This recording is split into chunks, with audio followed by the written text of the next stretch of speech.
Will manufacturing jobs that went to India, China, and Japan be returned to America? I was watching CNN this morning and they said that those jobs are lost forever. So, what should we do? Of course, your balance of payment and your debt and your deficit all are seem to be intertwined into this trade debacle. If you're importing more than you sell, that negative balance of trade is going to affect your GDP, and it's going to affect a whole bunch of other things. And especially in this time when we're trying to recover out of this recession and the stimulus money has been spent, we need to revisit how we're going to go forward here. Ideally, in Ivy League schools and in many business circles, naive people thought that to make big bucks is to get things manufactured overseas, transfer the technology and everything, get it manufactured very cheaply so that you could make mega dollars. In other words, things that you could sell for $1,000, you could probably get it manufactured overseas for about $20.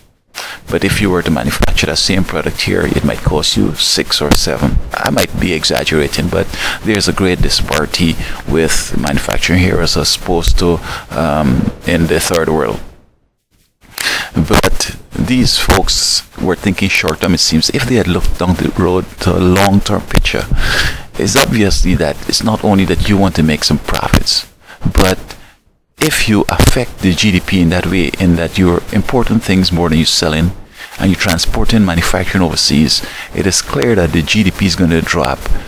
The amount of money circulating in the economy is going to drop. Therefore, your products, also the demand for it is going to drop. So it's a complex thing. But then I could understand, because many of them give themselves millions of dollars salaries and so on, perks. Now, when you factor that into the product, that's why many products in America are so expensive. So their answer to that was to produce it in a cheap country, cheaply in another country, and bring it back here so they could make these big bucks. But then it comes back and get them because, as again I said, the GDP drops, the national income drops, individuals are losing jobs, there's not as much work available, and therefore the products won't sell. Now, they're saying that the jobs would not come back. I'm not sure why.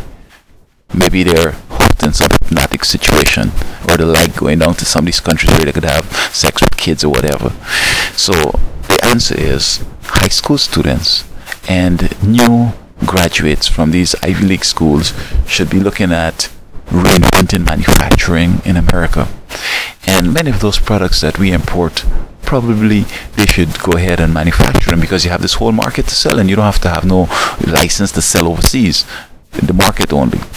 And if they start off by working very economically, getting cheap manufacturing spots, areas,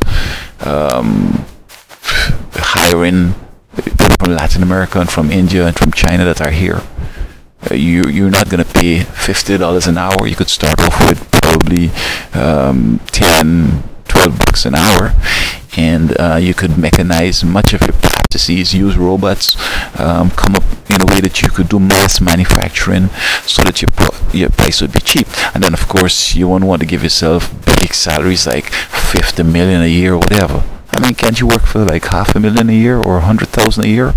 I mean, you're talking about long term here. And so unless we do this, we're going to keep going behind, and eventually China, India and Japan, they're going to own this whole country.